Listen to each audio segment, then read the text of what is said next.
सबसे पहले बात कर लेते हैं अपन यहाँ पर, जल्दी से अपन क्लास को स्टार्ट करते हैं। यहाँ पर देखो, यहाँ पर बात करें अपन, one community health centre service for every 80,000 to 1,20,000 population, यानी कि एक कम्युनिटी हेल्थ सेंटर होता है वो कितने पे होता है, 80,000 से 1,20,000 जनसंख्या के ऊपर होता है।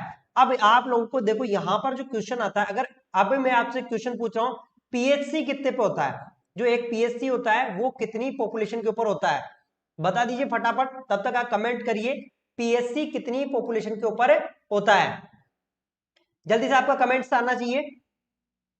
देखो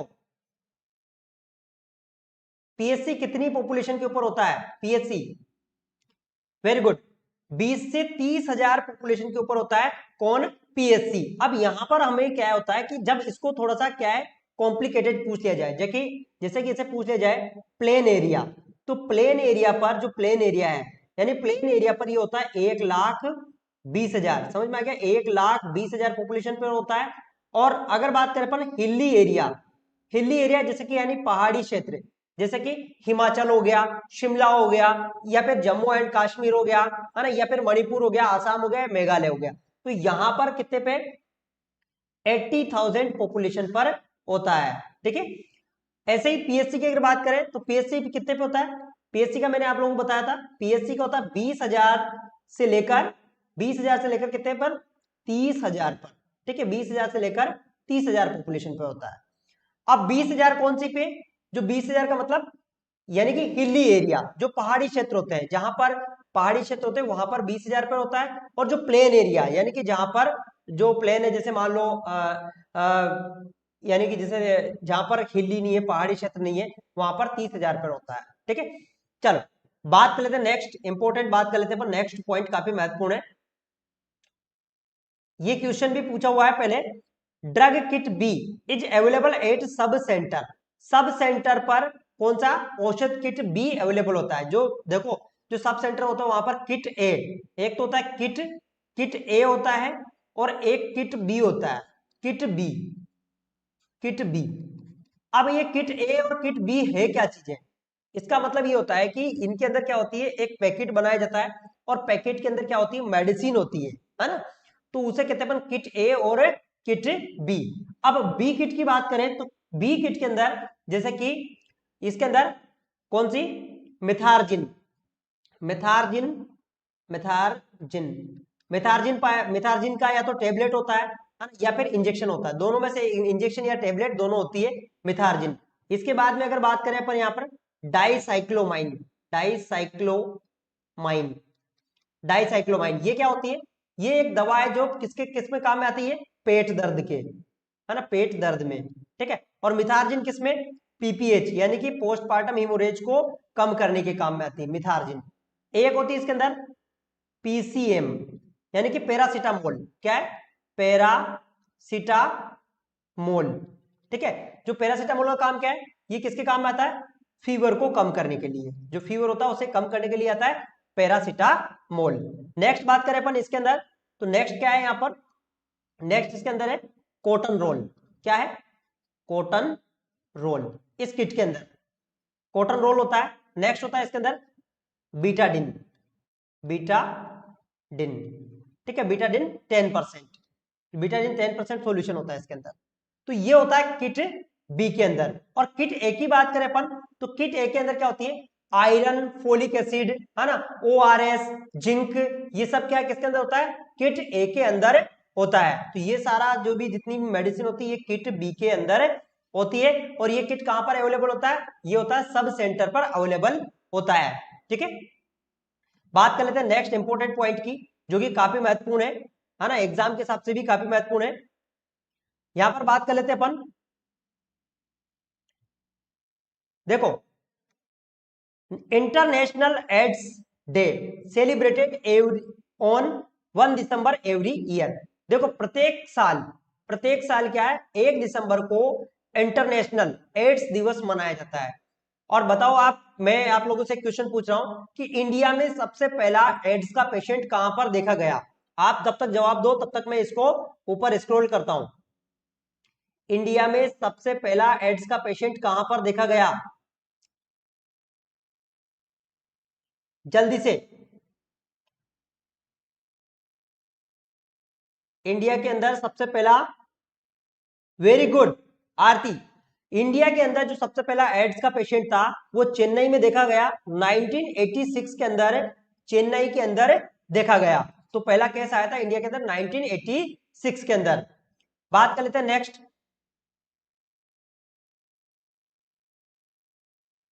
देखो, ASHA working under national rural health mission, तो नेशनल रूरल हेल्थ मिशन है उसके अंतर्गत काम करती है कौन, आशा।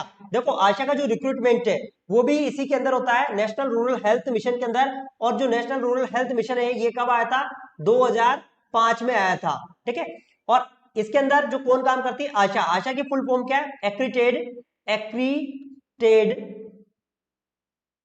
एक्रीटेड, ठीक है, social, social health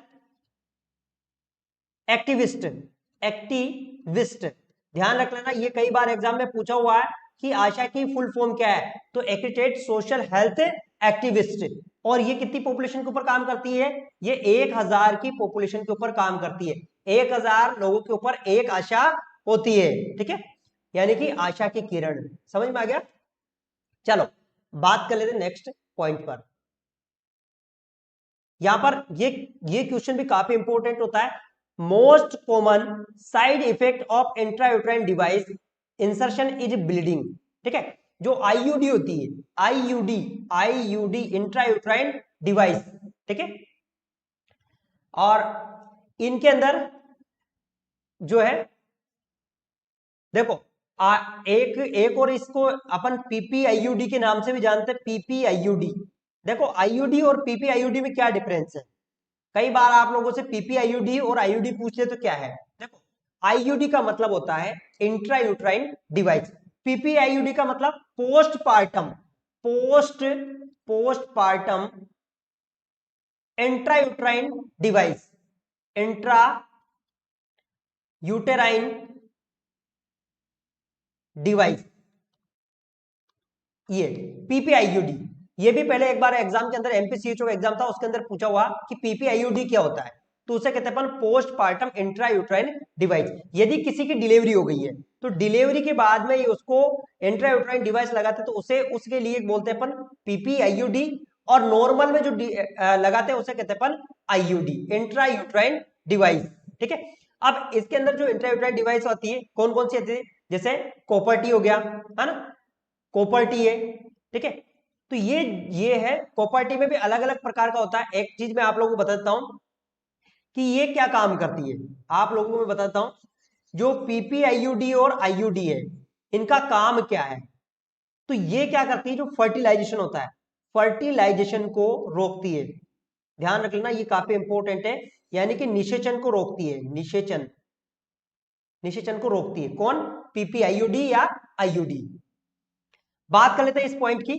MMR vaccine is given 15 to 18 month of age, ये भी काफी महत्वपूर्ण पॉइंट है।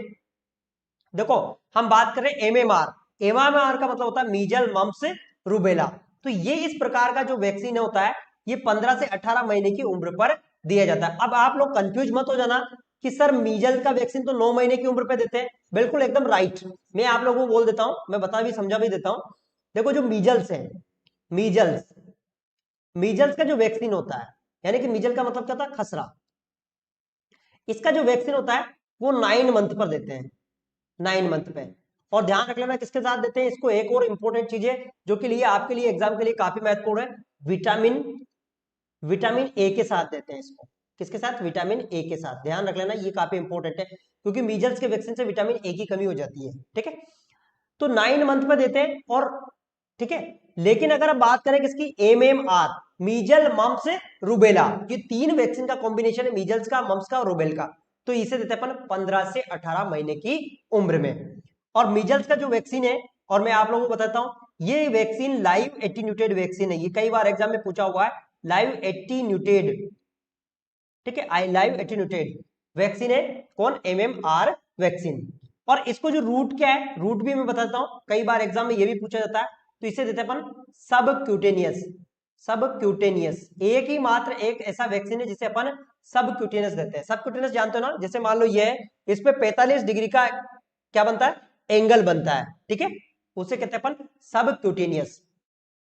बात कर लेते हैं नेक्स्ट इंपॉर्टेंट पॉइंट की। देखो ये क्वेश्चन भी कई बार पूछा हुआ है, health survey and planning committee is known as a क्या, मोडेलियर कमिटी। तो ये आप लोगों से ऐसे एग्जाम में क्वेश्चन पूछा जाता है कि which is known as health survey and planning committee. तो यहां पर हम बात करते हैं, तो health survey and planning committee को अपन मोडेलियर कमिटी कहते हैं। मैंने शायद आप लोगों को एक दिन ट्रिक भी बताया था एप्लीकेशन के अंदर, एप्लीकेशन के अंदर मैंने ट्रिक बताया था आपको, ट्रिक बताया था ना मैंने, एमपी, एमपी है ना, एमपी यानी कि मुदेलियर, मतलब मुदेलियर, एम का मतलब मुदेलियर, ठीक है, और मुदेलियर ने क्या किया, प्लानिंग किया। और बीडी, बीड़ी होती है ना, बीड़ी पीने वाली बीड़ी, छुट्टा खींचते हैं उसमें, जो बीड़ी होती है ना गांव वाले पीते हैं ऐसे ऐसे करके, वो बीडी। तो बीडी में बोला अपन ने, बीडी का मतलब बोर का मतलब पी से, डी से डेवलपमेंट, डेवलपमेंट, ठीक है, बीडी का मतलब डेवलपमेंट, ठीक है, डेवलपमेंट, समझ में आ गया आपको, यानी कि डेवलपमेंट। अब यहां पर देखो एक चीज आपको याद रखना है, जब क्वेश्चन में आपसे पूछे, यहां क्या पूछा है, हेल्थ सर्वे और प्लानिंग, तो कौन आ गया, मुदेलियर। और आपसे पूछ लिया जाता हेल्थ सर्वे डेवलपमेंट कमिटी, है ना, डेवलपमेंट कमिटी, तो फिर क्या आ जाता है अपना, भोर कमिटी, भोर भाई, है ना, भोर कमिटी, ठीक है। चलो चलते अपन,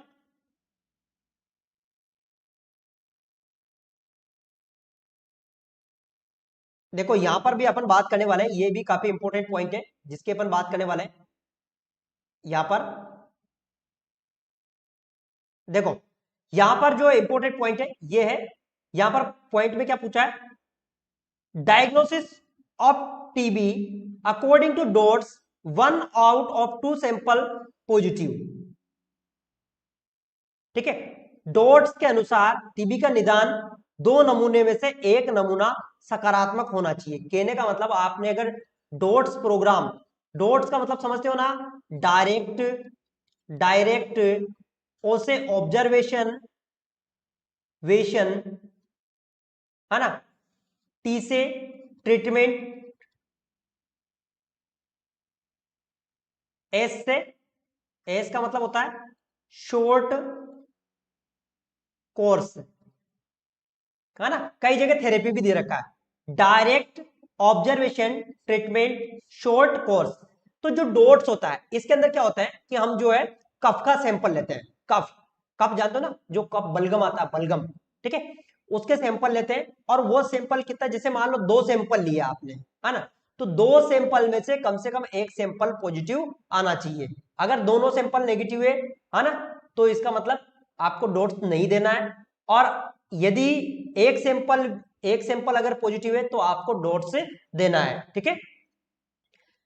और देखो मैं आप लोगों को एक और इंपॉर्टेंट चीज बोल देता हूं मैं, कि जो हम सैंपल लेते हैं स्पुटम का, तो स्पुटम का सैंपल हम कब लेते हैं, सुबह उठते ही, मॉर्निंग में, अर्ली मॉर्निंग में हम स्पुटम का सैंपल लेते हैं। ध्यान में रख लेना, ये कई कई बार क्वेश्चन पूछा हुआ है कि स्पुटम का सैंपल जो हम लेते हैं वो अर्ली मॉर्निंग में लेते हैं, ठीक है। चलो नेक्स्ट पॉइंट देख लेते हैं अपन,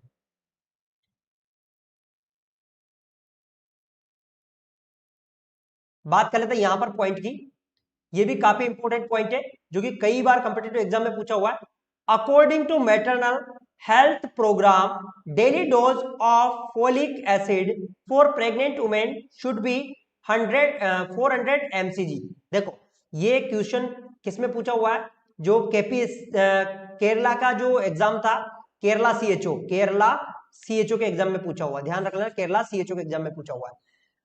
जो प्रेग्नेंट लेडी है उसको कितना देते हैं अपन, 400 माइक्रोग्राम, ठीक है, ये ध्यान रखना, एमजी नहीं है, ये माइक्रोग्राम है, माइक्रोग्राम, माइक्रोग्राम, ठीक है, यानी कि 4 mg। अब मैं आप लोगों को बोल देता हूं, देखो अभी जो नई गाइडलाइन आई, नई गाइडलाइन यानी करंट में, ये पुराने टाइम पे चलता था, अभी करंट में कितने दे रहे अपन, करंट में दे रहे अपन 500 mcg, ध्यान रख लेना 500 mcg दे रहे हैं अभी करंट में, ठीक है। ये पुराने टाइम समय में हम कितना देते थे, 400 देते थे, अभी करंट में 500 दे रहे हैं, ठीक है। चलो बात कर लेते हैं नेक्स्ट इंपॉर्टेंट पॉइंट की।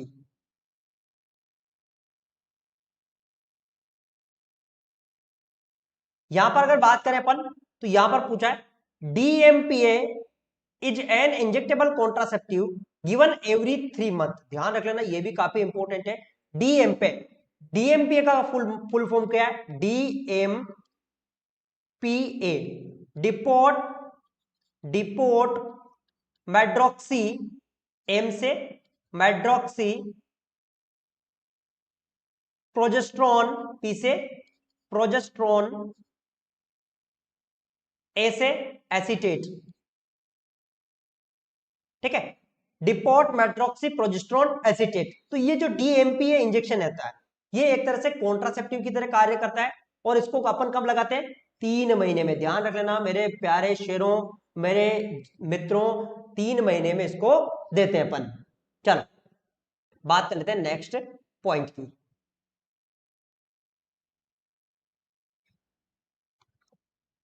Toxic shock syndrome is side effect of measles vaccine. जो मीजल्स का वैक्सीन है, इसका जो साइड इफेक्ट क्या है, टॉक्सिक शॉक सिंड्रोम। देखो क्या होता है कि आपने अगर मीजल्स का जो वैक्सीन है, इसको आपने ओपन करके रख दिया है, तो वाइल क्या हो जाती है, कंटामिनेटेड हो जाती है। और वाइल कंटामिनेटेड हो जाती है, तो इसकी अगर आपने इसको लगा दिया, तो इसकी वजह से हो सकता है टॉक्सिक शॉक सिंड्रोम, यानी कि बॉडी के अंदर सीवियर इन्फेक्शन होने के चांसेस हो सकते हैं, और जो जिसको आपने लगाया उसकी डेथ भी हो सकती है। Minimum 4 week gap allowed between administer 2 live vaccine. यदि आप 2 लाइव वैक्सीन ले रहे हैं, 2 लाइव वैक्सीन का मतलब समझ में आया आप लोगों को, जैसे आपने बीसीजी लगाया, और बीसीजी के बाद में आपको बीसीजी लगाया, मान लो इसके बाद में आपको लाइव वैक्सीन कोई सा भी देना है ना। जैसे इसके बाद में अपन जो लाइव वैक्सीन कौन सा लगाते हैं, बीसीजी के बाद में, बीसीजी लाइव होता है, इसके बाद में मान लो ओपी भी दे रहे हैं अपन, तो एक तो इसके साथ दे सकते हैं। जैसे कहने का मतलब 2 वैक्सीन आप, ये देखो ये तो इसका कॉम्बिनेशन चलता है, बीसीजी का ओपी का जो बर्थ के समय है ना, लेकिन बर्थ के समय तो अपन देते हैं। लेकिन इसमें जैसे मैं एग्जांपल को आपको बता देता हूँ, जैसे मान लो आपने मीजल्स का लगाया, मीजल्स का, अब इसके बाद में आप रूबेला का लगवा रहे हैं, रूबेला, है ना। तो इसके बीच में अगर आप 2 लाइव एक साथ, अगर इनका एक कंबाइन नहीं है, जैसे एम एम आर अगर सिंगल डोज कंबाइन में नहीं है और अलग अलग है, तो 2 लाइव वैक्सीन के बीच में आपको कम से कम कितने का, 4 वीक्स का अंतराल होना चाहिए, ठीक है। यानी कि 1 महीने का अंतराल होना चाहिए। जैसे आप सपोज करो, मैं आप लोगों को एक बताता हूं, जैसे मान लो, ये तो चलो इतना एग्जाम्पल सूट नहीं है, जैसे आपने लगवाया मीजल्स का, ठीक है, मीजल्स का लगाने के बाद में आप लगा रहे हैं कोविड का, किसका, कोविड का। तो इन दोनों के बीच में आपको कम से कम 4 वीक का अंतराल होना चाहिए, ठीक है।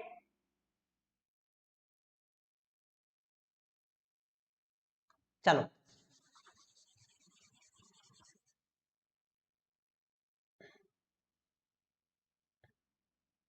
बात कर लेते हैं यहां पर इस इंपॉर्टेंट पॉइंट की।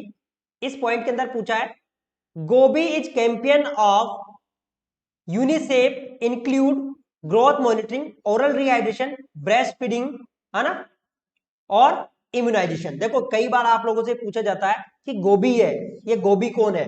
अरे गोभी वो नहीं है जो अपनी सब्जी में बनती है, वो गोभी नहीं है, समझ में आ गया। जिसकी सब्जी बनती है वो गोभी नहीं है। ये गोभी एक प्रोग्राम है, जिसको किसने लॉन्च किया, यूनिसेफ ने। और यूनिसेफ ने इस गोभी का फुल फॉर्म क्या है, मैं आप लोगों को बोल देता हूं, यह है गोभी। गोभी का फुल फॉर्म क्या है, जी का मतलब होता है, जी का मतलब होता है ग्रोथ, है ना, ग्रोथ मॉनिटरिंग, ग्रोथ मॉनिटरिंग। और ओ का मतलब ओरल रिहाइड्रेशन, रिहाइड्रेशन। और बी का मतलब ब्रेस्ट फीडिंग। और आई का मतलब होता है इम्यूनाइजेशन। तो ये जितनी भी है, ये सारी प्रोसीजर कौन करवा रहा है, ये जितना भी है ये कौन करवा रहा है, यूनिसेफ। समझ में आ गया आप लोगों को। इसमें से भी कई बार एग्जाम के अंदर क्वेश्चन पूछा जाता है। जी का मतलब क्या होता है, ओ का मतलब क्या होता है, बी का मतलब क्या होता है और आई का मतलब क्या होता है, इनमें से क्वेश्चन पूछा जाता है। बात कर लेते हैं अपन नेक्स्ट।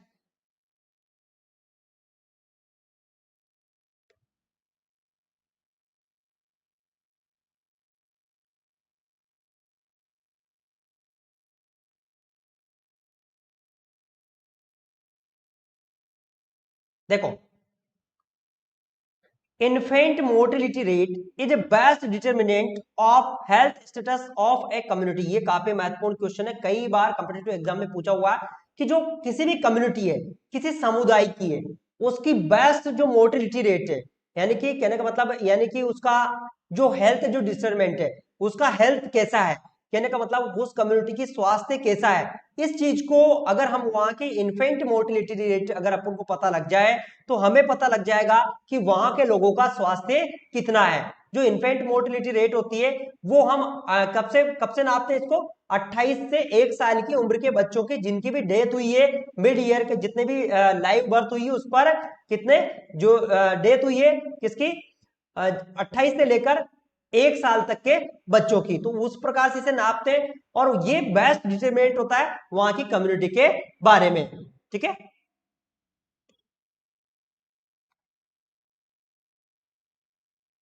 यहां पर पॉइंट की अगर बात करें तो इसमें क्या, ये इंपॉर्टेंट पॉइंट है, इसमें क्या है, zero incidence means elimination of disease, यानी कि शून्य इंसिडेंस का अर्थ होता है रोग उन्मूलन होना। ठीक है, यानी कि कहने का मतलब जीरो इंसिडेंस का मतलब होता है जीरो इंसिडेंस। ठीक है, यानी कि कोई भी केस नहीं आना। जैसे मान लो पोलियो है, पोलियो का कब उन्मूलन हुआ था, इंडिया से कब हुआ था, पोलियो को कब एलिमिनेट कर दिया था, 2000, कब किया था बताओ फटाफट, पोलियो को कब एलिमिनेट किया था, आप लोगों को कमेंट पढ़ रहा हूं मैं, जल्दी से बताओ। पोलियो को, very good, Aarti, Aarti is a very talented student, 2014 में इसको एलिमिनेट कर दिया था, है ना। तो यानी कब एलिमिनेट किया, जब इसका कोई भी केस नहीं आया तब इसे एलिमिनेट कर दिया। ठीक है, हम बात करें यहां पर मिनरल इज ए माइक्रोन्यूट्रिएंट। देखो यहां पर अगर बात करें मैक्रो, मैक्रो का बात करें मैक्रो न्यूट्रिएंट, है ना, मैक्रो न्यूट्रिएंट और माइक्रो न्यूट्रिएंट। देखो मैक्रो यानी कि जिनकी हमारे बॉडी के अंदर ज्यादा आवश्यकता होती है, माइक्रो यानी कि जिनकी हमारी बॉडी के अंदर बहुत कम आवश्यकता होती है। मैक्रो जैसे कार्बोहाइड्रेट है ना, फैट है ना, और क्या प्रोटीन है, इनकी बहुत ज्यादा आवश्यकता होती है, इसीलिए मैक्रो न्यूट्रिएंट कहते हैं। और माइक्रो न्यूट्रिएंट यानी कि जिनकी बहुत कम आवश्यकता होती है वो माइक्रो न्यूट्रिएंट होते हैं। ठीक है, तो जितने भी मिनरल्स है मैक्सिमम, जैसे आयोडीन है, फ्लोरीन है ना, फ्लोराइड है सॉरी, है ना, तो ये सब क्या है, माइक्रो न्यूट्रिएंट्स है। ठीक है, pellagra is disease due to deficiency of niacin. ठीक है, ये काफी इंपॉर्टेंट है, pellagra is disease due to deficiency of niacin. ठीक है,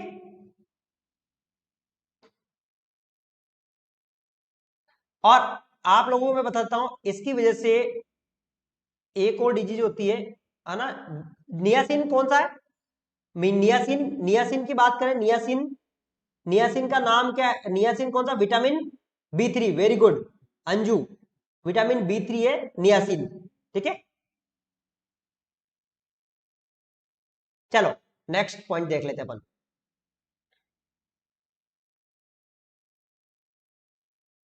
नेक्स्ट पॉइंट देख लेते हैं अपन। हाँ, हाँ वेरी गुड, 3D, है ना, 3D डिजीज की बात करें, 3D जो 3D डिजीज होती है, 3D डिजीज के अंदर होता है, डी मीन्स डायरिया, है ना, डायरिया, डी मीन्स डर्मेटाइटिस, और डी मीन्स क्या होता है, डिमेंशिया। ये 3D डिजीज होती है ना, 3D डिजीज, है ना, डायरिया, डर्मेटाइटिस और डिमेंशिया, ये होती है 3D डिजीज। ठीक है, चलो, हाँ चलो, हाँ वेरी गुड, हाँ शुभम, इस बार सबसे पहले आंसर देना आप। चलो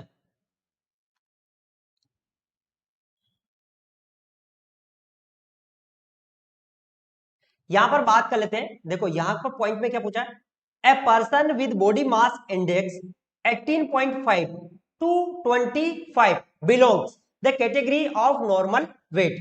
देखो ये काफी इंपॉर्टेंट है, मैं आप लोगों को बोल देता हूं, बता देता हूं आप लोगों को कि 18.5 से लेकर अगर 25 के बीच में बॉडी मास इंडेक्स है तो उसे क्या कहेंगे अपन, जो उसे कहेंगे अपन नॉर्मल। देखो मैं आप लोगों को सारी कैटेगरी बताता हूं। नॉर्मल का मतलब होता है, नॉर्मल 18.5 से लेकर कितना 24.9, 24.9 तक माना जाता है ना। और यहां पर बात करें अपन, अब यहां पर 24.9 नहीं है तो इस पे अपन 25 मान सकते हैं यहां पर, ठीक है। और इसके बाद में आता है ओवर वेट। ओवर वेट का मतलब होता है 25 से लेकर 29 तक, ठीक है। और ओबेसिटी, ओबेसिटी कब होती है 29 से लेकर जितना, यानी कि 29 नहीं थी जो 30 से, ठीक है, 29 नहीं 30 से, 30 से 30 से जो भी अबोव है वो सब क्या आएंगे, ओबेसिटी में आएंगे, ठीक है। यहां पर एक और चीज है, अगर आपका जो बॉडी वेट है वो कितने 18.5 से कम है, ठीक है, 18.5 से कम है तो इसे कहते हैं अपन अंडर वेट। क्या कहते हैं इसे, अंडर वेट, अंडर वेट, ठीक है। अब यहां पर देखो अगर आपको बीएमआई का अगर फॉर्मूला की बात करें अपन तो बॉडी मास इंडेक्स का जो फॉर्मूला होता है ना, वेट इन केजी, ठीक है, वेट इन केजी बटा हाइट इन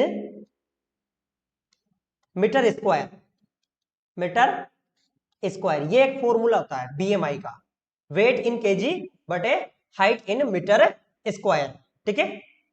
आप लोगों को नहीं दिख रहा है तो मैं इसको थोड़ा सा मैं आप मेरे जो इसको इमेज को छुपा देता हूं, अब आप आसानी से देख लीजिए, है ना।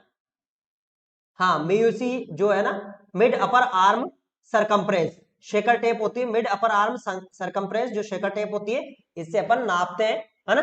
चलो देखो यहां पर पॉइंट में क्या है, mixing with non edible substance with edible substance is known as food adulteration. यानी कि जब हम किसके साथ में, नॉन ईडिएबल, समझ में आया। नॉन ईडिएबल का मतलब होता है, जैसे मान लो आपके आपने क्या लिया, पपाया, सॉरी क्या आपने क्या लिया, ब्लैक पेपर। ब्लैक पेपर का मतलब जानते हो, काली मिर्च, और काली मिर्च के अंदर किसके मिला दिए, जो काली मिर्च के अंदर किसके, पपाया का सीड मिला दिए, तो उसे क्या कहते हैं अपन, उसे कहते हैं अपन फूड अडल्ट्रेशन। जैसे धनिया का पाउडर होता है ना, धनिया का पाउडर, धनिया के पाउडर के अंदर मान लो गधे गधे की लीद मिला दी, है? गधे की लीद मिला दी धनिया के पाउडर के अंदर, तो वो भी क्या हो गया, फूड अडल्ट्रेशन। अगर आप लोगों के, अब आप लोगों से ये पूछा जाए कि फूड फोर्टिफिकेशन क्या होता है, फूड फोर्टिफिकेशन मैं आप लोगों को यहां समझा देता हूं। फूड फोर्टिफिकेशन, वैसे ये क्वेश्चन अभी पूछा नहीं, फिर भी अगर पूछा जाए, फोर्टिफिकेशन, फूड फोर्टिफिकेशन, इसमें फूड में क्या है, एक्स्ट्रा न्यूट्रिएंट लगाते हैं, एक्स्ट्रा न्यूट्रिएंट डालते हैं, ठीक है। यानी कि मिक्सिंग एक्स्ट्रा न्यूट्रिएंट, जैसे मान लो आपका मिल्क है तो मिल्क के अंदर कोई और न्यूट्रिएंट मिला दिया, है ना, जैसे कि विटामिन बी 1 मिला दिया, ये जैसे बॉर्न बीटा देखते हो ना, बॉर्न बीटा, उसमें क्या होता है, आटा होता है गेहूं का, लेकिन उसके अंदर क्या होता है, अलग अलग चीजें मिला दी जाती है, तो इसे क्या कहते हैं, इसे कहते हैं फूड, मतलब फूड फोर्टिफिकेशन। और जब नॉन इडिएबल सब्सटेंस के साथ में मतलब सॉरी इडिएबल सब्सटेंस के साथ में नॉन इडिएबल सब्सटेंस मिलाया जाता है तो उसे कहते हैं अपन फूड अडल्ट्रेशन, ठीक है, अडल्ट्रेशन। चलो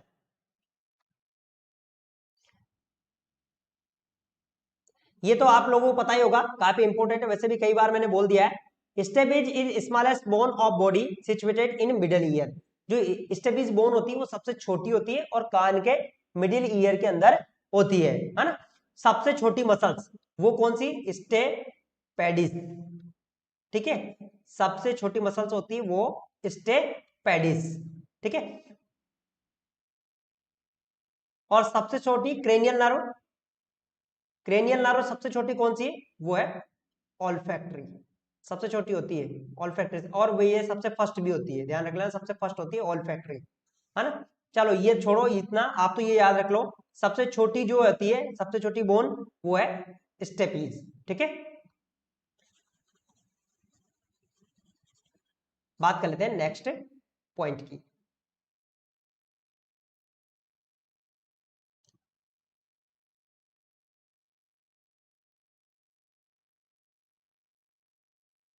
यहां पर नेक्स्ट पॉइंट की बात करें अपन, तो इसमें क्या है, देखो यहां पर जो पॉइंट पे पूछा है, the inflammation of gums is known as gingivitis. मसूड़ों का संक्रमण को क्या नाम से जाना जाता है, जिंजेवाइटिस, ठीक है। जो मसूड़े के जो संक्रमण है, जो हमारे मसूड़े इनके अंदर संक्रमण होता है, उसे जिंजेवाइटिस के नाम से जानते हैं।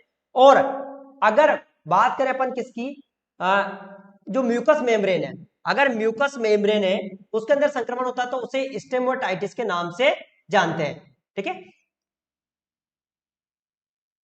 नेक्स्ट पॉइंट की बात कर लेते हैं अपन, देखो यहां पर बात करें अपन, total numbers of canine present in human oral cavity. देखो टोटल 4 केनाइन पाए जाते हैं, जैसे आप देख रहे हो 4 केनाइन, हमारी जो ह्यूमन ओरल कैविटी होती है उसके अंदर 4 केनाइन पाए जाते हैं, जैसे आप देख रहे हैं 8 ड 10 4, ऐसे 4 केनाइन पाए जाते हैं पूरी ओरल कैविटी के अंदर, ठीक है। ये तो काफी इजी पॉइंट है। Outer layer of heart is called pericardium, जो हृदय की बाहरी परत होती है उससे कहते हैं अपन पेरिकार्डियम, ठीक है। जैसे मान लो ये हृदय ना, ये ऐसे हृदय, देखो मैं 1 मिनट में पूरा हृदय का डायग्राम बना दूंगा आप लोगों के सामने, है ना, 1 मिनट भी नहीं लगेगा मेरे को, इसके पहले ही मैं आप लोगों के सामने हृदय का डायग्राम बना दूंगा, है ना, ये, ठीक है। ये हृदय, तो इसकी जो बाहरी वाली लेयर होती है, बाहरी वाली लेयर को क्या कहते हैं अपन, पेरिकार्डियम कहते हैं। बताओ अंदर वाली लेयर को क्या कहते हैं, आपका कमेंट कमेंट बताइए फटाफट, अंदर वाली लेयर को क्या कहते हैं अपन। वेरी गुड आरती, एंडोकार्डियम कहते हैं, वेरी गुड। चलो यहां पर बात कर लेते हैं अपन, malaria is transmitted by bite of anopheles mosquito. Anopheles में भी यहां फीमेल कर लेना, फीमेल, है ना, मेल नहीं काटता बेचारा, फीमेल एनाफ्लीज मॉस्किटो के द्वारा होता है मलेरिया। बताओ डेंगू किसके द्वारा होता है, डेंगू, डेंगू किसके द्वारा होता है, आपका कमेंट आना चाहिए फटाफट, डेंगू किसके द्वारा होता है, जल्दी से आप कमेंट दीजिए, मैं आप लोगों को कमेंट देख रहा हूं, जल्दी से।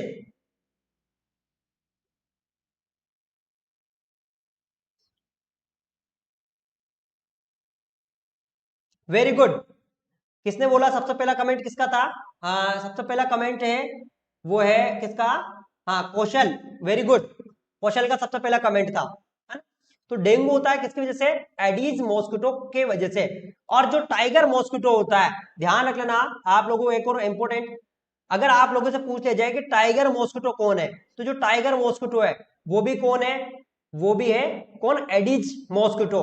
ये स्वच्छ पानी के अंदर पाया जाता है डेंगू वाला, है ना, ठीक है। यहां पर Horrocks apparatus is used to calculating bleaching powder for disinfection of well, ठीक है। कुएं में कीटाणु शोधन के लिए ब्लीचिंग पाउडर की गणना के लिए हॉरोक के उपकरण का उपयोग किया जाता है, ठीक है। तो ये तो हॉरोक का उपकरण का उपयोग किया जाता है, जो कुएं के अंदर जो ब्लीचिंग पाउडर डालते हैं उसकी मापन के लिए, ठीक है। तो इसमें समझने वाली कोई बात नहीं है। चलो बात कर लेते हैं नेक्स्ट पॉइंट की।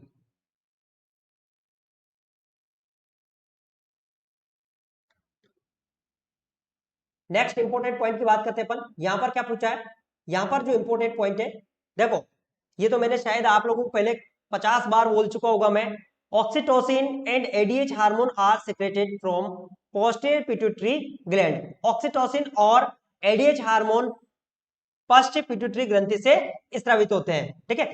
अच्छा बताओ ऑक्सीटोसिन का काम क्या है, ऑक्सीटोसिन, बताइए ऑक्सीटोसिन का काम क्या है, जल्दी से कमेंट दीजिए ऑक्सीटोसिन, मैं एडीएच, एडीएच, है ना, बताओ एडीएच का,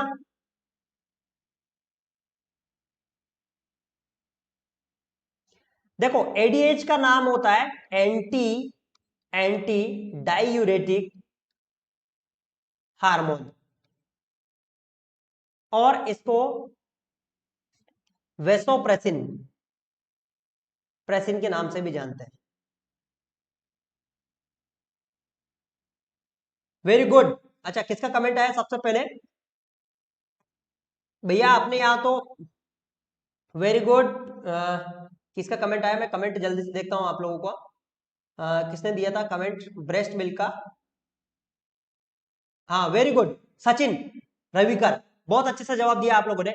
देखो कॉन्ट्रेक्शन तो कराता ही है, यूट्रस के अंदर कॉन्ट्रेक्शन कराता है, लेकिन ब्रेस्ट मिल्क को इजेक्शन यानी कि बाहर निकालने में सबसे ज्यादा इसका रोल होता है, ठीक है। और तो ये दोनों कहां से निकलते हैं? पोस्टीरियर पिट्यूटरी ग्लैंड से निकलते हैं। फिर मैं आप लोगों से जवाब पूछूंगा, जो जल्दी जवाब देगा उसको मेरी तरफ से ढेर सारा प्यार मिलेगा, ठीक है।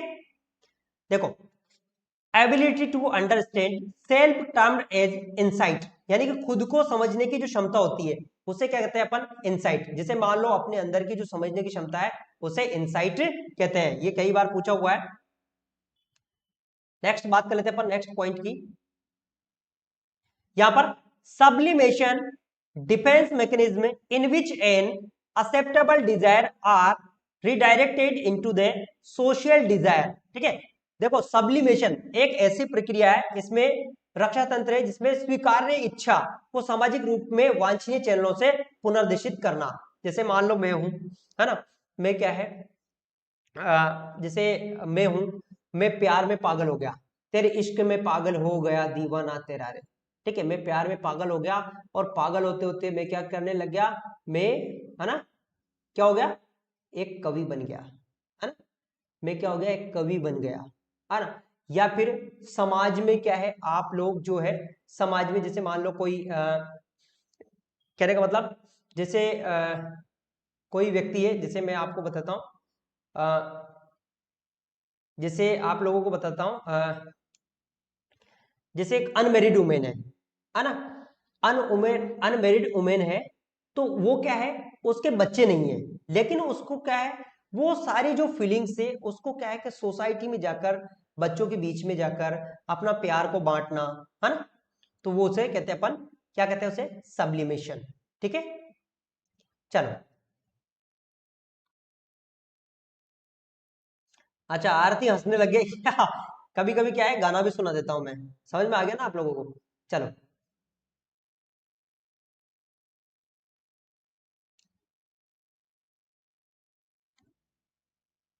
ठीक है।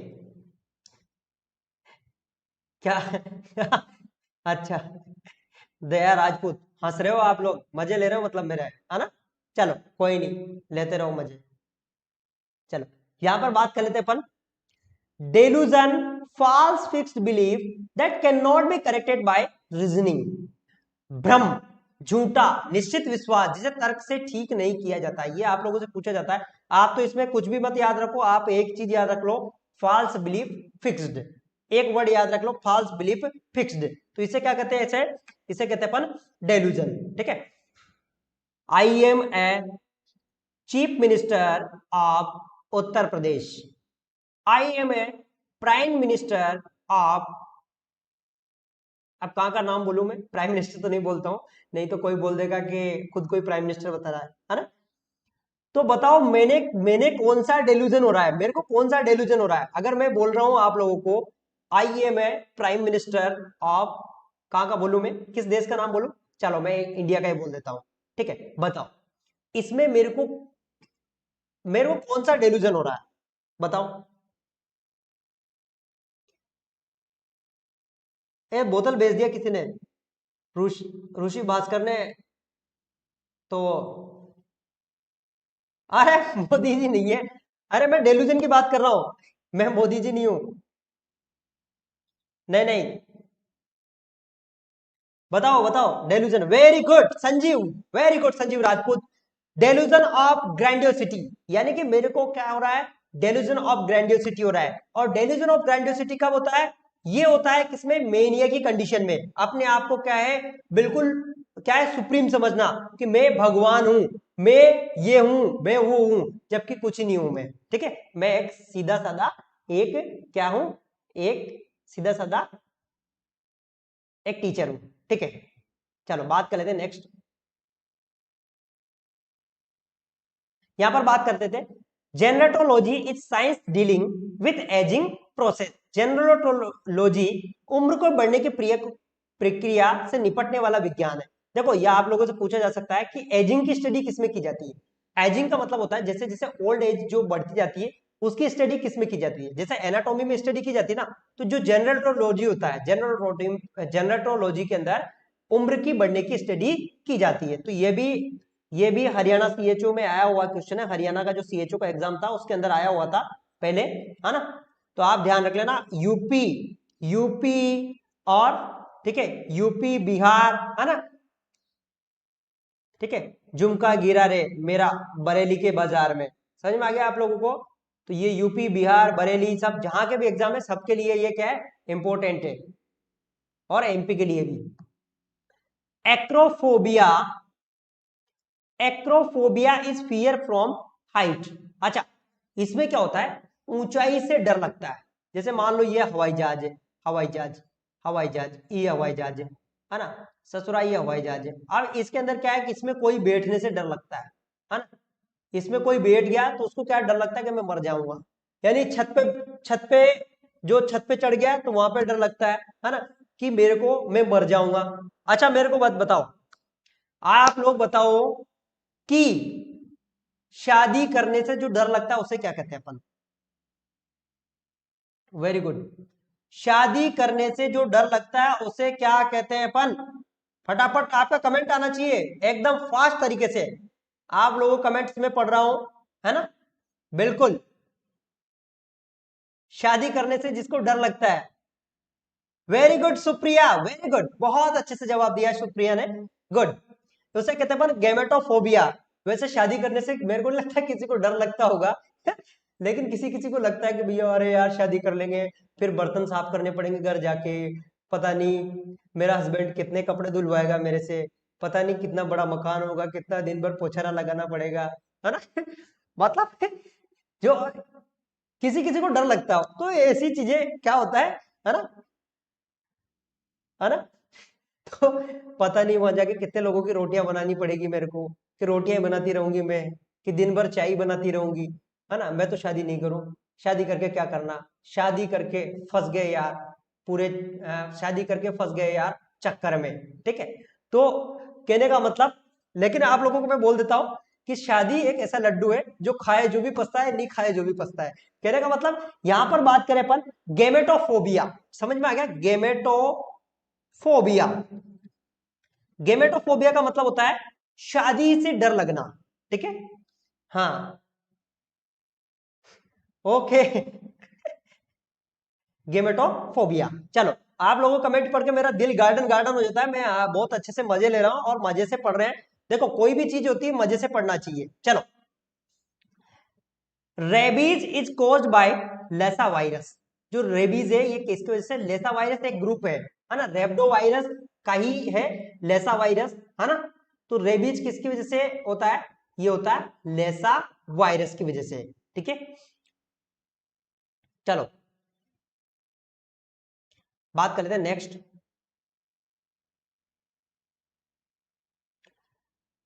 1000 population is covered by one anganwadi worker. 1000 की आबादी एक आंगनवाड़ी कार्यकर्ता द्वारा कवर की जाती है। ये काफी इंपॉर्टेंट पॉइंट है कि एक कार्यकर्ता द्वारा, यानी कि एक आंगनवाड़ी कार्यकर्ता द्वारा कितनी आबादी को कवर करते हैं, तो 1000, ठीक है, 1000 को आबादी को कवर करते हैं, ठीक है।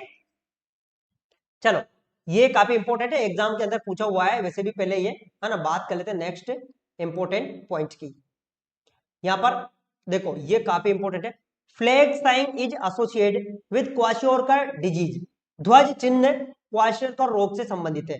देखो ये प्रोटीन की कमी से होता है, किससे वजह होता है, प्रोटीन की कमी से। कौन, क्वाशियोरकर। और इसके अंदर क्या होता है, इसके अंदर जैसे मान लो ये है, तो इसके जो बाल है ना, कैसे हो जाता है, इसके जो बाल है वो कैसे हो जाते हैं, फ्लैग, फ्लैग झंडे की तरह। इसके जो बाल है झंडे की तरह हो जाते हैं, है ना, झंडे की तरह, है ना, झंडे की तरह इसके बाल हो जाते हैं।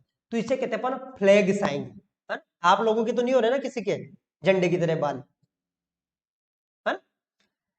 या फिर इसका एक और नाम है, क्वाशोरकर का नाम है, एक और नाम है, वो है क्या नाम है इसका, रेड बॉय, ठीक है, रेड बॉय डिजीज, ठीक है, रेड बॉय डिजीज, है ना। चलो हाँ, जो मेरेस्मस है वो एनर्जी की कमी की वजह से होती है ना। चलो, universal immunisation programme was launched in 1985। देखो, यूनिवर्सल का मतलब कहते हैं सबके लिए, जो सबके लिए प्रोग्राम लॉन्च किया गया, ये 1985 में लॉन्च किया गया। और ईपीआई की बात करें अपन, एक्सपेंडेड जो EPI expanded programme immunisation, EPI, बताओ ईपीआई कब लॉन्च किया गया? बताओ फटाफट बताओ, ईपीआई कब लॉन्च किया गया? एक्सपेंडेड, है ना, programme for immunisation. Very good Supriya, you are very intelligent, very good. EPI 1978 के अंदर लॉन्च किया गया, है ना। चलो, बात कर लेते हैं नेक्स्ट इंपॉर्टेंट पॉइंट की। देखो, two lakh international unit vitamin A is given under vitamin A prophylaxis programme children between 1 to 6 year. Vitamin A prophylaxis कार्यक्रम 1 से 6 वर्ष के बच्चों को 2 लाख इकाई दी जाती है। काफी इंपॉर्टेंट, इसको ध्यान में रख लेना। अच्छा, 9 महीने पर कितनी दी जाती है? 9 मंथ की एज पर विटामिन ए की कितनी यूनिट दी जाती है? जल्दी से फटाफट आप बताइए, बताइए फटाफट, जल्दी से फटाफट जवाब आना चाहिए एकदम फास्ट, बंदूक की गोली की तरह। भावना, वेरी गुड, भावना। अच्छा, Bhavani Shankar, sorry, oh my God, Bhavani Shankar. देखो, 1 लाख, समझ में आ गया? 1 लाख, 1 लाख दी जाती है। और देखो, 9 मंथ पर 1 लाख दी जाती है, और फिर इसके बाद में 18 महीने पर 2 लाख दी जाती है ना। फिर इसके बाद में हर 6 महीने, है ना, फिर 24 महीने पर कितनी जाती है? 2 लाख दी जाती है। फिर इसके बाद में 30 महीने पर फिर 2 लाख दी जाती है। ऐसे करते करते हमें 6 साल तक 2-2 लाख देते हैं अपन। चलो, बात कर लेते हैं next. Salk and Sabin are vaccine use prevention of poliomyelitis. Poliomyelitis की रोकथाम के लिए साल्क और साबिन वैक्सीन का उपयोग किया जाता है। देखो, ये कई बार एग्जाम के अंदर पूछा हुआ है वैसे भी, है ना। मैं आप लोगों को बताता हूं, ये जो है ना एग्जाम के अंदर कई बार पूछा हुआ है कि जो साल्क है, देखो ये तो किल्ड वैक्सीन है, साल्क है वो क्या है? किल्ड। मैंने आप लोगों को वैसे ट्रिक भी बताया था, के आता है, के का मतलब किल्ड, है ना। और बी का मतलब बर्थ, मतलब यानी कि लाइव, यहां आ रहा ना बी, बी का मतलब लाइव, है ना। जो साबिन है, साबिन है वो क्या है? लाइव है, और ये किल्ड है। चलो,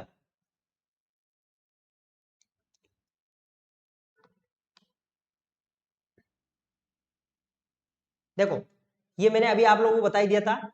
one sub centre is cover 3000 to 5000 population. एक उपकेंद्र पर 3000 से 5000 आबादी को कवर करता है, ठीक है। ये पॉइंट भी मैंने आप लोगों को बता दिया था, है ना। The sputum specimen collect should be done in early morning, ठीक है। कहने का मतलब जो स्पुटम का जो है उसको सुबह ही पहले आपको कलेक्ट करना है। ऐसा नहीं है कि आपने चाय पी लिया, चाय पीने के बाद, चाय पीने के बाद में 1 गिलास पानी पी लिया, फिर आप क्या कर रहे हो? स्पुटम ले रहे हो। वो ऐसा नहीं करना है। आपको क्या है, जो स्पुटम आप कलेक्ट कर रहे हैं उसको कब करना है? जब आप उठते ही, आप जैसे उठे तब आपको उसको कलेक्ट करना है।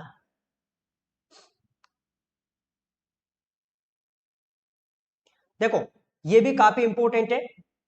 The immunity is transferred from foetus to mother through placenta is known as passive natural immunity. Placenta से के माध्यम से भ्रूण में स्थानांतरित होने वाली इम्यूनिटी को क्या कहते हैं अपन? Passive natural immunity. बताइए कौन सा एंटीबॉडी प्लेसेंटा से पार होता है? मदर की प्लेसेंटा से एंटीबॉडी पार होता है। फटाफट आप जवाब दे दीजिए मेरे को, फटाफट। Very good Aarti, Aarti is intelligent, very good. बताइए फटाफट जवाब दीजिए। IgG, भैया जीजी कहते हैं ना, जीजी। गांव में अभी लोग कहते हैं मम्मी से क्या कहते हैं? जीजी, ठीक है। तो IgG, ठीक है। और IgA, जो IgA ये कहां से निकलता है? ये ब्रेस्ट मिल्क में, जो ब्रेस्ट मिल्क होता है, ब्रेस्ट मिल्क के भी कोलेस्ट्रॉम, जो कोलेस्ट्रॉम होता है, ठीक है, कोलेस्ट्रॉम होता है उसमें निकलता है, ठीक। कोलेस्ट्रॉम में निकलता है कौन? IgA। बात कर लेते हैं नेक्स्ट। ठीक है, ये वही है, प्रतिरक्षा को निष्क्रिय प्रतिरक्षा के रूप में जाना जाता है। देखो ये पॉइंट काफी इंपॉर्टेंट है, वैसे कई बार एग्जाम में ये भी पूछा हुआ है ना, कई बार पूछा हुआ है आप लोगों को। मैं बताता हूँ, ये काफी इंपॉर्टेंट पॉइंट है, बहुत ही एग्जाम में पूछा हुआ है। The hand washing is simplest method to prevention cross infection. देखो जो क्रॉस इन्फेक्शन को बचाने के लिए, यानी क्रॉस इन्फेक्शन जानते हो,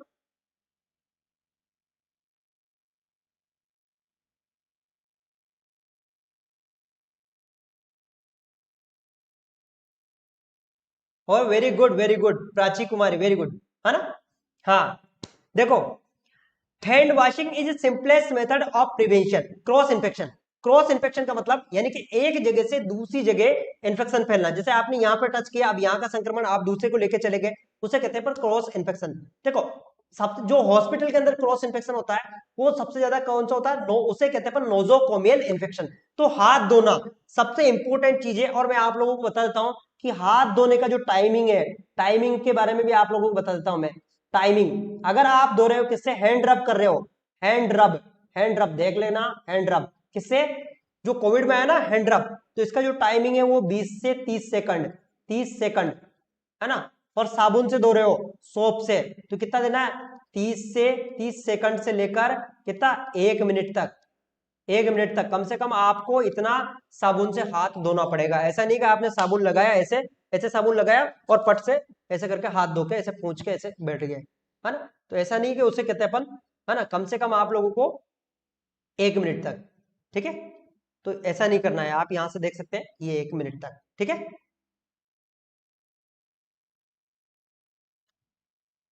तो ये ध्यान रख लेना, ये कई बार पूछा हुआ, WHO की गाइडलाइन है वैसे, है ना।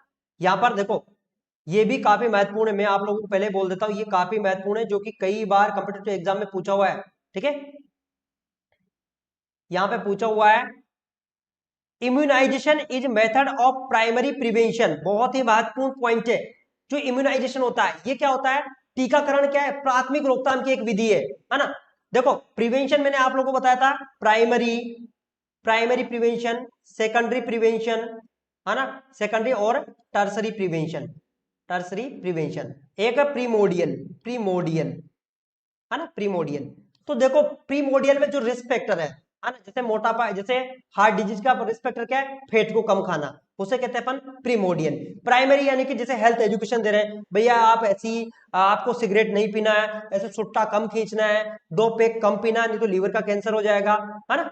तो ये हेल्थ एजुकेशन प्राइमरी में आता है। सेकेंडरी, सेकेंडरी का मतलब जैसे मान लो, अब सेकेंडरी का क्या है, यानी कि जैसे मान लो किसी को कैंसर हो गया तो उसको क्या है, कीमोथेरेपी, जैसे मान लो ब्रेस्ट कैंसर हो गया तो ब्रेस्ट कैंसर में क्या है, कीमोथेरेपी दे रहे हैं अपन। अर्ली डायग्नोसिस एंड ट्रीटमेंट करना, है ना, सेकेंडरी हो गया। टर्सरी में क्या है, मान लो उसका ब्रेस्ट काट के निकाल दिया तो उसकी जगह प्लास्टिक का ब्रेस्ट लगा लिया, है ना, प्लास्टिक का ब्रेस्ट लगा दिया उसके, तो वो कहते हैं टर्सरी प्रिवेंशन। समझ में आ गया आप लोगों को। और ये तो बहुत ही ज्यादा महत्वपूर्ण पॉइंट है, काफी महत्वपूर्ण है।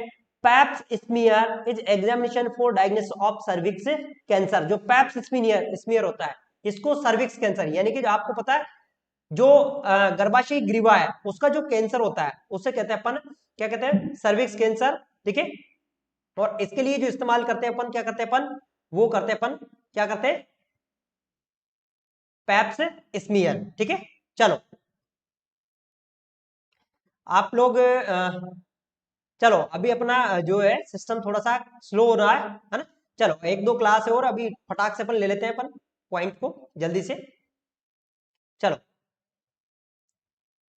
यहां पर बात करें अपन, subcutaneous is the, subcutaneous is the route of administration measles vaccine, ठीक है। ये देयर नहीं आएगा, द रूट ऑफ, दे आएगा यहाँ पर, द रूट ऑफ एडमिनिस्ट्रेशन किसका, मीजल्स वैक्सीन। ये तो मैंने आप लोगों को पहले ही बता दिया कि जो मीजल्स वैक्सीन है उसका सबक्यूटेनियस रूट होता है। नेक्स्ट, नेक्स्ट जो पॉइंट है इसके बारे में मैंने शायद आपको बता दिया, है ना। देखो इसमें क्या है, BCG vaccine is live attenuated vaccine, ठीक है। बीसीजी जो वैक्सीन होता है ये क्या होता है, लाइव एटीन्यूटेड वैक्सीन होता है, ठीक है, यानी कि बेसिलाई कालमेट गुआरिन वैक्सीन, ठीक है। चलो आप लोगों को मैं सिर्फ 30 सेकंड के लिए आपको थोड़ा रेस्ट देता हूं, 30 सेकंड के लिए, 30 सेकंड में वापस तुरंत अपन मिल ही रहे हैं, है ना। 30 सेकंड का रेस्ट है आप लोगों को, 30 सेकंड के अंदर अपन वापस क्लास के अंदर मिल रहे हैं, ठीक है।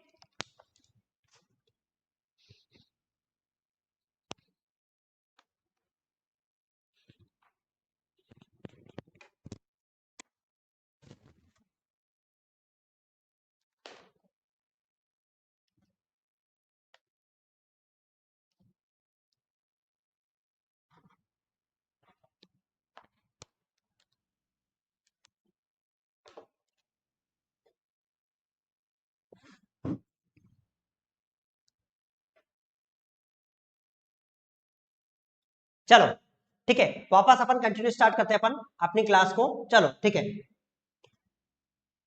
बात कर लेते हैं यहाँ पर, है ना। देखो हमने यहाँ पर जो इंपॉर्टेंट पॉइंट है यहाँ पर है, constant present of a disease within a geographical area is known as endemic. किसी भौगोलिक क्षेत्र के भीतर किसी भी रोग का लगातार उपस्थिति होने को क्या कहते हैं अपन, स्थानिक मारी, है ना। यानी कि स्थानिक मारी क्या है, स्थानिक महामारी कहते हैं अपन, के रूप में जाना जाता है, ठीक है, स्थानिक, ठीक है। जैसे मान लो एक ज्योग्राफिक एरिया, ज्योग्राफिक एरिया जैसे मान लो, ये जो मान लो मैं एग्जांपल के तौर पर बताता हूँ आप लोगों को कि जैसे ये अपना इंडिया है ना, ये अपना क्या है, इंडिया है ना। ये राजस्थान हो गया, है ना, राजस्थान हो गया, और ये यहाँ से हिमालय, और ये इधर से ये वाला क्षेत्र हो गया, और ये अपना इंडिया हो गया, ये यहाँ पर श्रीलंका हो गया, और यहाँ पर क्या है आप लोगों का, ये उत्तर प्रदेश हो गया, ठीक है, उत्तर प्रदेश। तो उत्तर प्रदेश में मान लो ये क्या है, बनारस है, क्या ये बनारस है। अब इस बनारस में ही, जो बनारस है, बनारस, अब यहां पर लोकली क्या है, एक डिजीज है, कौन, कोलेरा, कोलेरा हो रहा है यहाँ पर, क्या हो रहा है, कोलेरा हो रहा है। तो जो लोकल में हो रहा है कोलेरा, यानी कि कहने का मतलब उसे कहते हैं अपन एंडेमिक, यानी कांस्टेंट प्रेजेंट है वो, यहाँ पर लगातार प्रेजेंट है, उसे कहते हैं अपन, क्या कहते हैं अपन, हाँ उसे कहते हैं अपन कोलेरा, ठीक है। प्यास नहीं लगी है, सिस्टम थोड़ा सा स्लो हो रहा था, उसको क्या है, क्या किया अपन ने, पुशअप किया है, ठीक है। चलो बात करते हैं नेक्स्ट पॉइंट की। चलो इसके इसी में ये एक नेक्स्ट पॉइंट है, यहां पर बात कर लेते हैं अपन नेक्स्ट पॉइंट की, ठीक है।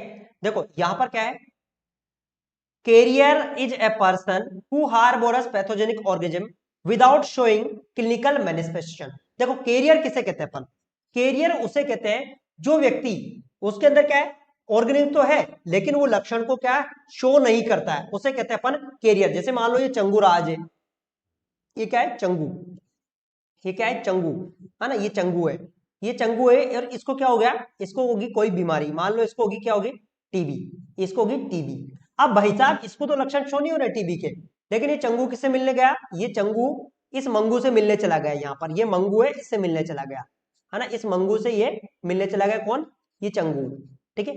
अब इस चंगू को क्या है, मिलने गया, ये चंगू से चंगू को मिलने गया इसको, और इसको हो गया टीबी, इसको हो गया टीबी, यानी ट्यूबर क्लोसिस। कहने का मतलब इसको टीबी है लेकिन इसको लक्षण नहीं हो रहे, तो ये क्या हो गया, ये हो गया कैरियर, कैरियर ध्यान रख लेना, ये हो गया वाहक, वाहक, ठीक है। और ये इसको क्या हो गया, इसको तो डिजीज हो गई भैया, ये तो होस्ट ही हो गया, ठीक है। तो इसे कहते हैं अपन, इसे कहते हैं अपन कैरियर। कैरियर किसे कहते हैं, एक पर्सन है जिसको इन्फेक्शन है लेकिन वो लक्षण शो नहीं करता है, ठीक है। चलो बात कर लेते हैं नेक्स्ट इंपॉर्टेंट पॉइंट की, ये है ना, कैरियर उसे कहते हैं, वाहक वह व्यक्ति होता है जो रोग के नैदानिक अभिव्यक्ति को दिखाए बिना ही रोगजनक जीवन को आश्रय देता है, ठीक है।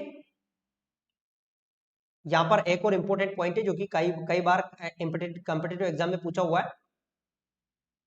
देखो यहां पर इंपॉर्टेंट पॉइंट क्या है, the carotid artery is used to palpate and assessment of pulse unconscious patient. ये काफी महत्वपूर्ण है, कई बार कॉम्पिटेटिव एग्जाम में पूछा हुआ है कि कौन सी हम अनकॉन्शियस पेशेंट के अंदर किसको अपन यूज करेंगे अपन। तो यहां पर जो सबसे ज्यादा यूज करते हैं किसको, कैरोटिड, कैरोटिड ध्यान रख लेना, कैरोटिड जो पल्स होती है उसको यूज करते हैं, है ना। नेक्स्ट इंपॉर्टेंट पॉइंट है, नेक्स्ट एक और इंपॉर्टेंट पॉइंट है जो कि मैं आप लोगों को बताने वाला हूं। यहां पर देखो मैं आप लोगों से अब क्वेश्चन पूछने वाला हूं, ठीक है। Vitamin B complex and C are water soluble. देखो विटामिन बी और सी क्या है, वाटर सोल्यूबल है। तो बताओ फैट सोल्यूबल कौन से विटामिन होंगे, जल्दी से फटाक से जिसका आंसर आएगा फटाक से बताओ फैट सोल्यूबल विटामिन कौन से हैं, बिल्कुल फटाक से जवाब दीजिए। फैट सोल्यूबल विटामिन, बताओ fat soluble vitamin, very good. ADK अडे किसने दिया है, अच्छा अच्छा अच्छा भवानी शंकर ने दिया, very good very good. ADEK fat soluble vitamin होता है एडीईके, ध्यान रख लेना एडीईके को अपन कहते हैं फैट सोल्यूबल विटामिन। अच्छा बताओ एक चीज, एक क्वेश्चन और मैं पूछ रहा हूं कि ब्यूटी विटामिन किसे कहते हैं, सुंदरता, है ना, सुंदरता, सुंदरता जानते हो ना, ब्यूटी, वेरी गुड, सुंदरता। बताओ ब्यूटी विटामिन किसे कहते हैं अपन, ब्यूटी विटामिन, गोरे गोरे गाल तेरे किसमें, घूंघटिए में रखिए नजर ना लग जाए, ठीक है, गोरे गोरे गाल तेरे घूंघटिए में रखिए नजर ना लग जाए मेले में। तो ब्यूटी जो सुंदरता होती है तो उसके लिए कौन सा विटामिन होता है बताओ, very good Vipin, very good, बहुत शानदार जवाब है ना, यानी कि उसके लिए होता है विटामिन ई, इसका नाम है ब्यूटी विटामिन, ब्यूटी विटामिन, ठीक है, ब्यूटी विटामिन, ठीक है। चलो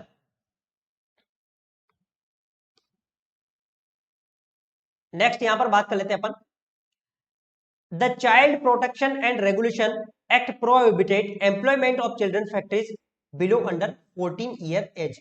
ये काफी इंपॉर्टेंट है, इसको ध्यान रख लेना, एग्जाम में पूछा हुआ है, ये सीएचओ के एग्जाम में पूछा हुआ है कि जिसकी 40 साल से सॉरी 14 साल से कम उम्र है उनको चाइल्ड प्रोटेक्शन रेगुलेशन एक्ट के अंतर्गत प्रोहिबिटेड है, यानी कि 14 साल से कम उम्र के बच्चों को आप फैक्ट्री में कहीं पर भी काम पर नहीं लगा सकते हैं। अगर जो आपने काम पर लगा दिया तो आपको क्या हो जाएगी, सजा हो जाएगी, समझ में आ गया, इनको आप काम पर नहीं लगा सकते हैं। बात कर लेते हैं नेक्स्ट, नेक्स्ट पॉइंट की बात कर लेते हैं अपन,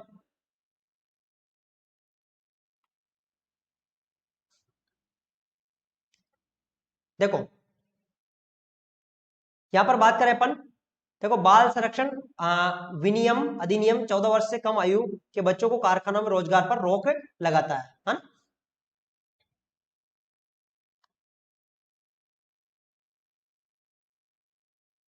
अच्छा ये काफी इंपॉर्टेंट है, psychosocial development of adolescence found identity VS role confusion, ठीक है, किशोर अवस्था में मनोसामाजिक और विकास की पहचान बनाम भूमिका में भ्रम पाया जाता है। ये बहुत इंपॉर्टेंट है, ये कई बार कंपटीशन में पूछा जाता है कि साइकोसोशियल डेवलपमेंट अडोलसेंस, जो अडोलसेंस जो उम्र होती है इसके अंदर क्या होता है, ये काफी जो पाया जाता है कंफ्यूजन, वो कंफ्यूज रहते हैं, खुद को पहचान नहीं पाते कि मैं क्या करूं मैं क्या करूं, है ना, तो उसे कहते हैं अपन जो है आइडेंटिटी वीएस रोल कंफ्यूजन, ठीक है।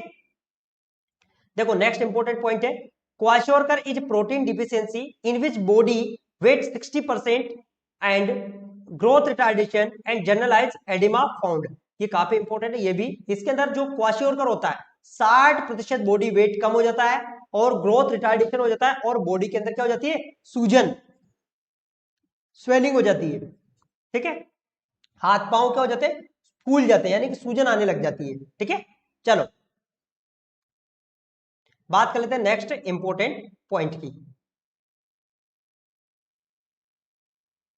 यहां पर देखो ये काफी इंपॉर्टेंट है, देखो MR vaccine is prevent both measles और रूबेला इन्फेक्शन, ठीक है, एमआर जो वैक्सीन है मैंने वैसे पहले आप लोगों को बता ही दिया था, एमआर वैक्सीन क्या है, तो मीजल्स और एक रूबेला, ठीक है, दोनों को प्रिवेंट करता है, इसमें तो कोई इतना ज्यादा है नहीं, है ना। नेक्स्ट इंपॉर्टेंट पॉइंट की बात कर लेते हैं अपन,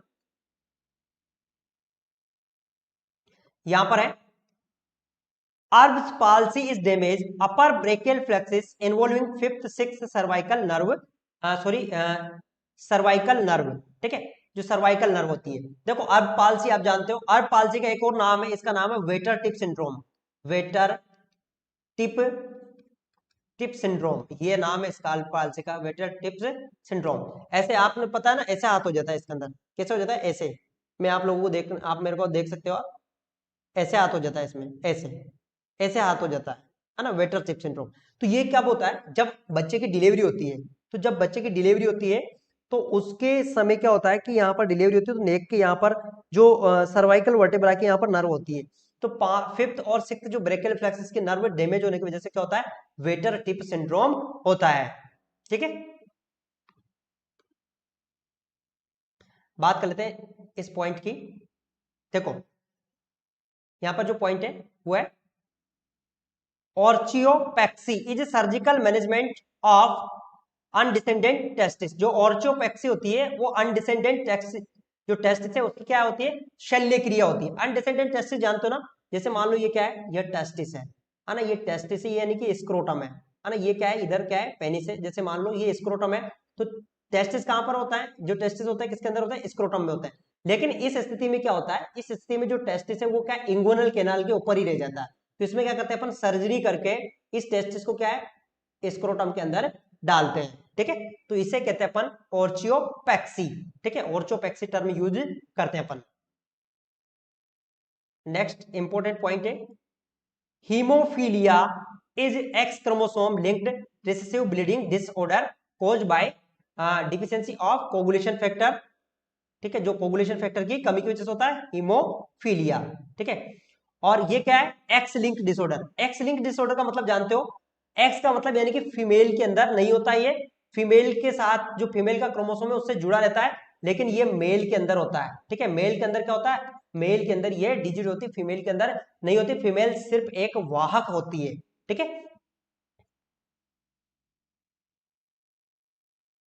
ठीक है, एक क्या होती है, एक वाहक होती है। हीमोफीलिया एक्स क्रोमोसोम से जुड़ा रिसेसिव ब्लीडिंग डिसऑर्डर है, जो 8वें और 9वें फैक्टर की कमी के कारण होता है। तो थैंक यू दोस्तों, आपको वीडियो अगर आपको पसंद आई और वीडियो अच्छी लगी है तो इसको क्या है, आप अपने फ्रेंड्स को शेयर करना।